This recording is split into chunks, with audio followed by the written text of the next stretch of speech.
Never got into the Middle East. We should have never gone into the Middle East. Under my leadership, we will turn the page forever on those foolish, stupid days of never-ending wars. We're rebuilding our military stronger than ever before, and we are not going to deplete it again on stupid, senseless, endless wars. World War III has never been closer than it is right now. We need to clean house of all of the warmongers and America last globalists and the deep state. I am the president who delivers peace. I was the first president in decades who didn't start a war. And the worst, most incompetent, most corrupt president in history is going to drag us into World War III. And this horrible, horrible president is dragging us toward World War III. We're going to be in World War III soon. Because I think we would have been good with Iran. I don't want to do anything bad to Iran. Large sections of the Middle East. I mean, look at the death and destruction that's taken place. What would happen if we had a war? We won't, with me, but you will have World War III, I believe, without me. You knew damn well I was a snake before you took me in. All right, guys, we've got yet another heavy hitter guest and first-time guest on the show. Professor Zhang, he is the star of the popular YouTube channel Predictive History. He uses game theory to analyze past, current, and to predict future geopolitical events. And he joins us now. Professor, great to have you. Good to see you, sir. Thanks for inviting me. So help us understand, because it still feels to me like there's some pieces that don't totally add up. You had, in advance of this war on Iran, you had top military brass up to the chairman of the Joint Chiefs of Staff saying, this is a really bad idea. We are not ready for this.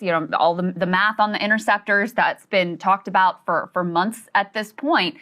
And yet Trump still decided to go ahead.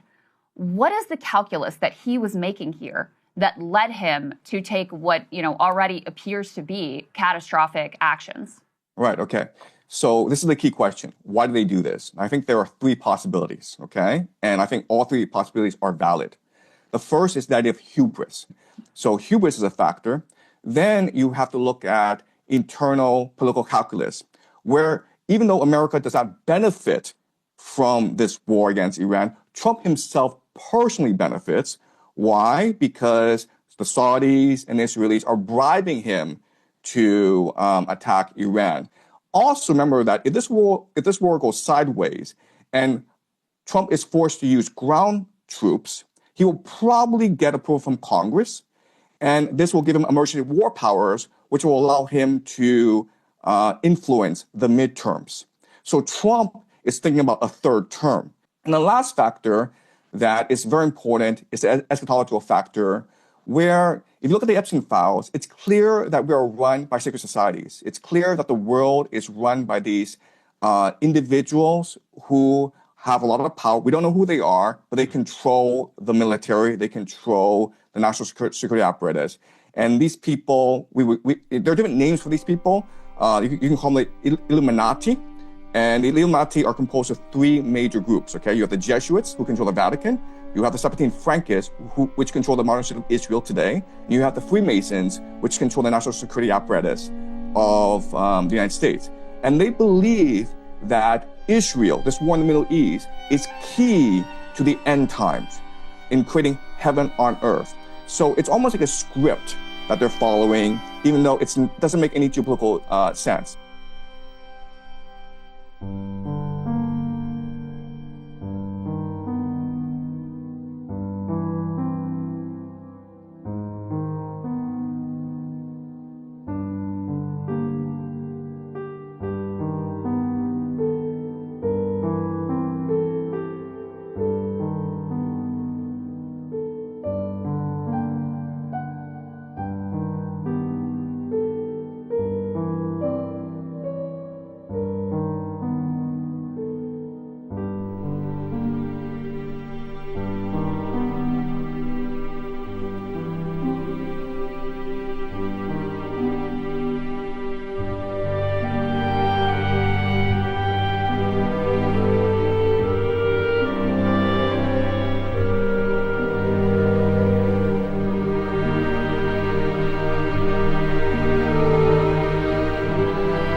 8, 1941, President Roosevelt appears before a joint session of Congress. I ask that the Congress declare that since the unprovoked and dastardly attack by Japan on Sunday, December 7th, 1941, a state of war has existed between the United States and the Japanese Empire.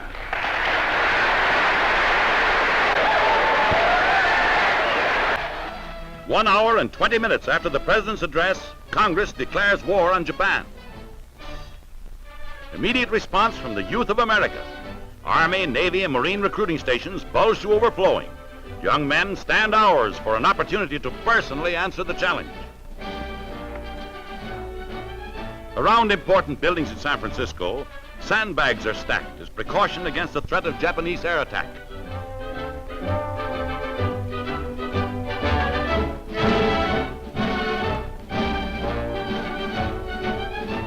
As the President's voice echoes around the world, America's submarine fleet gets underway. Somewhere in the Pacific, the Navy moves into battle, undaunted by the treachery at Pearl Harbor.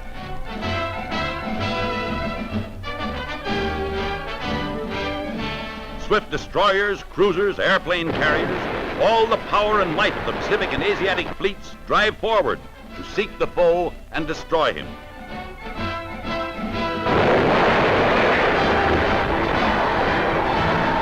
In the Atlantic, in the Pacific, in the waters of the Far East, the grim and desperate battle is being waged.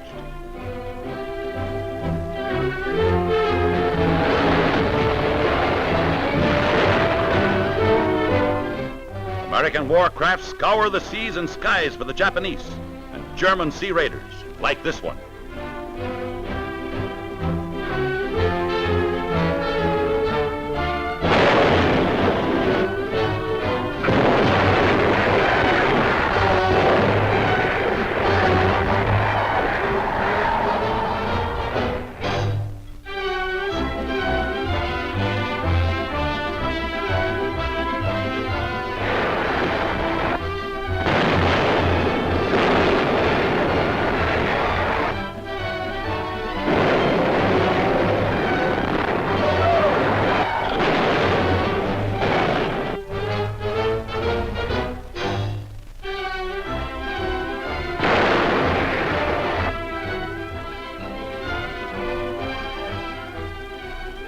Survivors huddle in small, unprotected boats, cast adrift in a vast sea.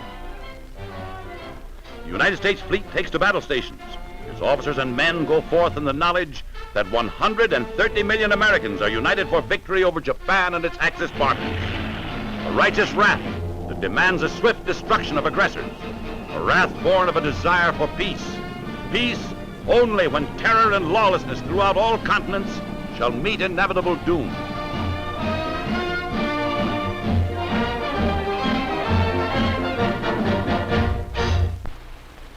We are going to win this war, and we are going to win the peace that follows. America is at war. Its battle cry penetrates to the four corners of the earth. Remember Pearl Harbor.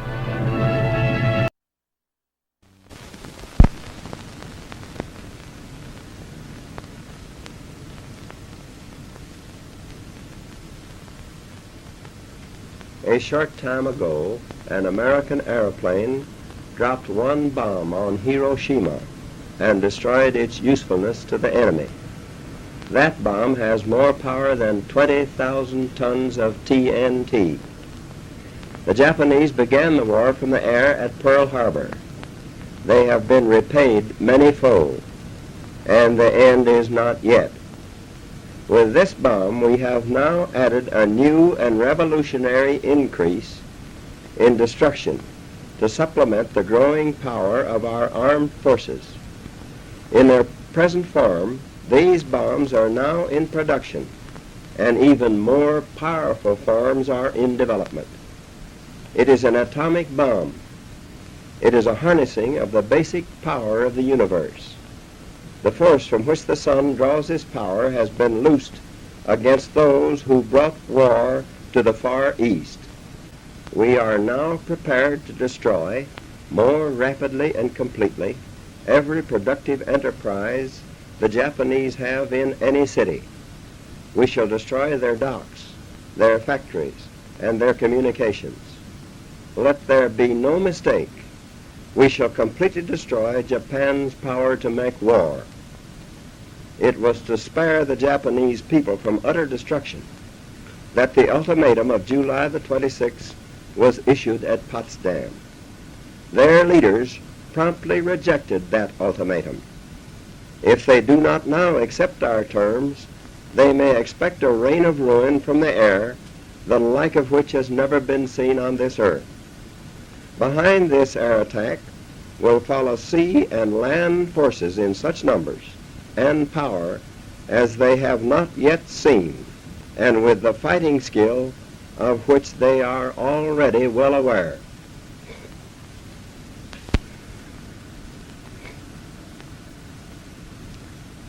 We have spent more than $2 billion on the greatest scientific gamble in history, and we have won. But the greatest marvel is not the size of the enterprise, its secrecy, or its cost, but the achievement of scientific brains in making it work.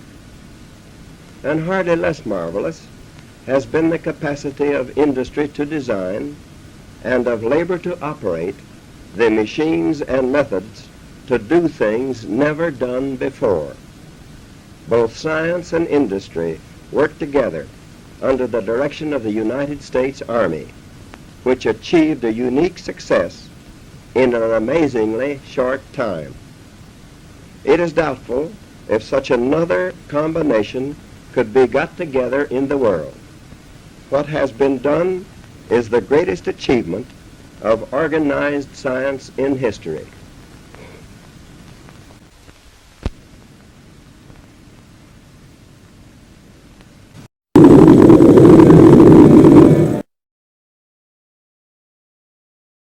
Governments and the elites that control them have such a history of lying to the public, can we not assume we are not being told the truth?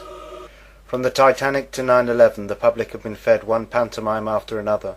Can we not be forgiven for questioning nuclear weapons, perhaps their tallest of tales? Do North Korea have nukes? Are the Iranians still trying to build a nuclear bomb? Are we perpetually on the brink of thermonuclear war? All this time has passed and still no nuclear war. This is excused with the notion of mutually assured destruction, the idea that all supposedly nuclear-armed nations fear their own nuclear destruction too much to try to destroy another, and so we live in perpetual nuclear peace in a world of continuous conventional war. What if all war was a fraud, the banking elite controlling all sides, all playing for a draw, not trying to defeat their enemy, but controlling their populations with fear? Why not forget the weapons and simulate it all on computers? Wouldn't it be cheaper and easier to pretend? Why spend all that money on weapons you know you are never going to use? When convincing your enemy or your public you've got them achieves the same ends. Would the elites want to endanger themselves with nuclear weapons, considering what they can supposedly do? Do they want to destroy the world and hide underground in bunkers? Or is that just what they want you to think? They haven't done it yet, and I wouldn't hold your breath. If nuclear weapons exist, why do they tell us? Why aren't they kept secret? Surely it would be the best way to prevent them from proliferating. They are so secretive about all their other weapon systems, like HARP, directed energy weapons, railguns and coil guns and rods of God or kinetic weapons. Real or not, nuclear weapons are weapons of propaganda, designed to fill the public with fear, through which the elites control the population of the world. The first and most obvious question people ask when confronted with the idea that nuclear weapons may be a hoax is, what about Hiroshima and Nagasaki?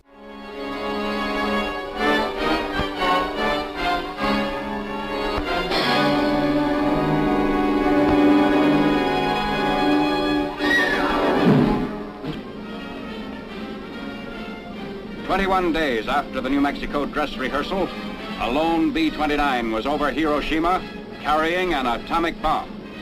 At 8:15 in the morning of August 6, Japanese time, the first atomic bomb hit an enemy target. The bomb was aimed to explode above 0 point, a spot in the city at the junction of the Motoyiso and Ota rivers. The bomb was intentionally set to explode well above the 0 point to dissipate its radioactivity. Here is the pictorial record of the result. At 0 point, directly beneath the explosion, the soldier in the scene is pointing at the spot from which all damage to the surrounding area was measured in terms of distance from the center of the blast. Within a mile of 0 point, the devastation speaks for itself. But in these very ruins, Army cameramen have found and filmed pictorial evidence that tells in twisted steel and stone the effect of death-dealing atomic power. Reinforced concrete buildings seem to have withstood the explosion fairly well, the damage varying with their distance from 0 point. Within an area of a mile to a mile and a half, this type of building was the only type to withstand complete demolition and destruction. The destructive circle within a mile from 0 point had a few notable exceptions, mainly reinforced concrete. On the edge of the area of greatest damage was a landmark, the Red Cross Hospital, which never ceased functioning although it sustained damage. Today, it dominates the desert of a debris that was Hiroshima. Another notable exception to the general demolition was the Higaski Railroad Station in East Hiroshima, a mile and a half from the center of the blast. This building, however, suffered extensive damage. The twisted steel beams and concrete wall show the effects of the tremendous concussion.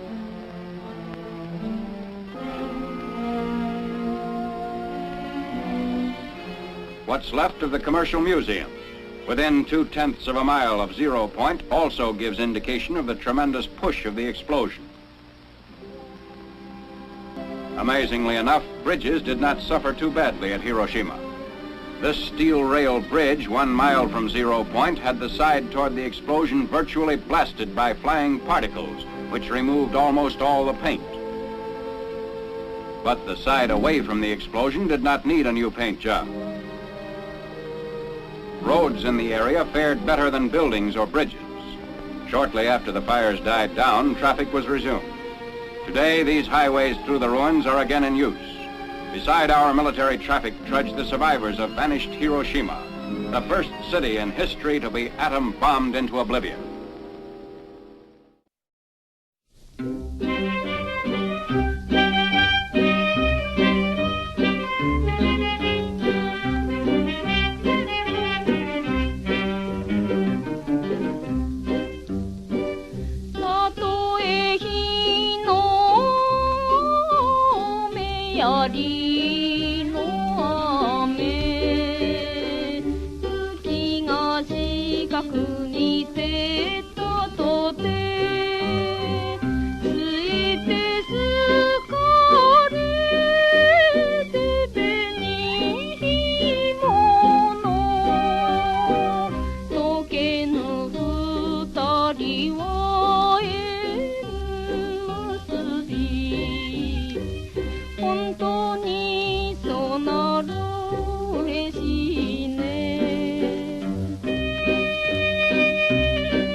Another thing that people have taken as a given that seems to be, that could possibly be a complete fabrication. It might be another offshoot of this Mason's plan to just siphon off a bunch of money from the space program, but also siphon a bunch of money from the nuclear weapons program, because it seems like, and this was only brought to my attention through you and your post about it and the footage that you've shown, it seems like at least the test footage that we've seen of a lot of nuclear weapons from back in the day when they're telling our parents to duck and cover under their school desk to protect them from a nuclear blast, and you got the air raid sirens going off. Obviously, our entire culture was completely paralyzed by the idea of nuclear weapons. But when you're looking at the test footage, given back then it might not have looked fake. You know, back then they actually thought King Kong looked real in the movie, or Jaws looked real in the movie, but now we can see it's clearly fake. When you look back at that footage, it's oftentimes, it looks like the scale of, say, a subdivision where you're in an empty lot across the street aiming a camera at a farmhouse on the other side of the street, a lot over, and then the blast hits and the farmhouse just gets destroyed. The house just gets ripped apart. But what happened to the camera? You know, who's filming that? The camera is only a couple 100 feet away from that. And in some videos, man, this is the most compelling, is the blast comes from behind the camera. What the hell is that? The blast comes from behind the camera and the house gets blown away out into the background of the shot. And you're like, what kind of camera in that day and age could survive that blast, but an entire building can't? I mean, it seems way out there. You've changed my mind on a little of this. You dipped my needle further into the fringe for sure. Yeah. So it's just another way to get us scared into giving them more money. So we're giving them hundreds of billions of dollars in this space race that America and Russia were doing, and they also did the Cold War. So they scared us into this nuclear scare, and then stole a bunch more money to build fake nuclear weapons. And so yeah, nuclear weapons don't exist as such. The tests that you've seen, the very early ones like you were talking about, are clearly fake, just done on models. Some of the later tests were done using stacked dynamite. You just get a shitload of dynamite and blow it all up, and it makes the mushroom cloud, does the whole thing.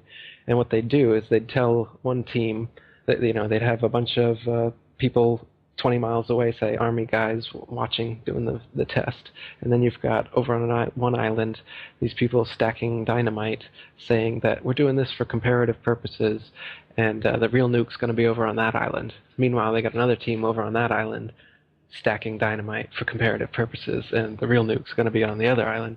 So they even have military men stacking dynamite that they know is being used for these supposed nuclear explosions, but they believe that they've seen a real nuke, even though they tell them to cover your eyes and put your head in your laps as it happens. You don't see anything until the smoke clears afterwards.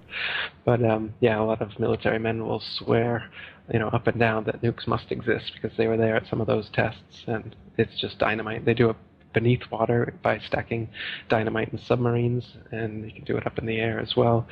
The Hiroshima and Nagasaki nukes, you can see that they're clearly two superimposed explosions, one on top of each other. There's two smoke plumes made to look like they're one. I actually used this technique several times. The trick relies on encouraging people to believe a big explosion is a massive one. With eyewitnesses, this is achieved through distance. From a distance, it is difficult to know how big an explosion is. Most will accept it as being as big as they are told it is. It was very big after all. The trick also relies on people's propensity to exaggerate when recalling experience. It would have been the biggest explosion any of them had ever seen, and so they are likely to tell anyone who asked that it was big, in fact very big. They are unlikely to play it down and say, well, it wasn't all that big actually. For many of them it would have been the most interesting thing that had ever happened in their lives, and so they would tend to big it up. In order to accurately calibrate the instrumentation for the test, another test, one using only high explosives, was needed. A dress rehearsal of 100 tons of TNT was planned for. Hundreds of crates of high explosives were stacked on the platform of a 20-foot tower. Tubes of low-level nuclear material were scattered throughout the explosives to simulate the radioactive products of a nuclear blast. Everything was set to a scale to match the expected effects of the nuclear test shot. On May 7th, the high explosive was detonated. The orange fireball was seen 60 miles away.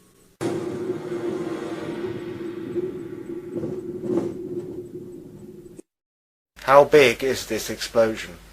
How big you perceive it to be depends very much on how far you think it is away and what you have to compare it to. The myth of the blinding light that supposedly makes nuclear bombs distinct from conventional ones is achieved using floodlighting and possibly mirrors, and possibly through the burning of elements such as magnesium within the explosion itself.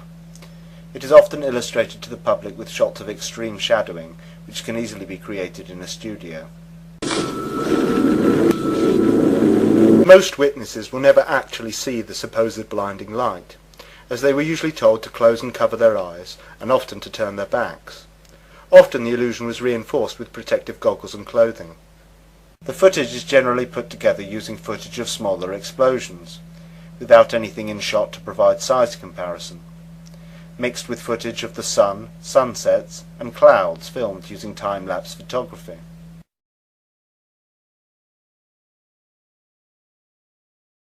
There is little or no unedited footage provided to the public.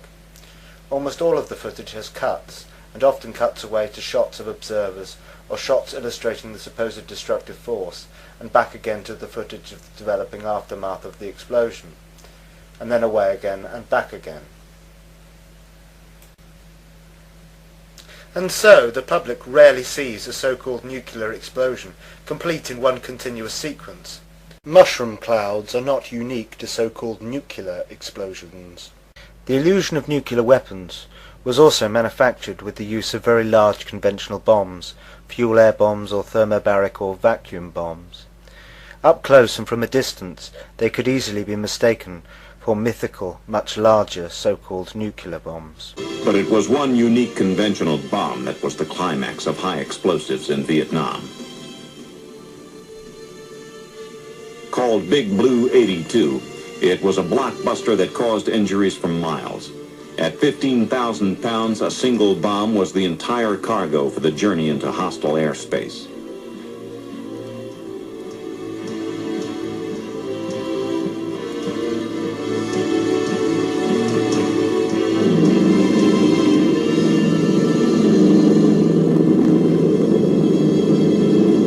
Delivered from the hold of a C-130 cargo plane, the bomb was slowed by a parachute and drifted to its target.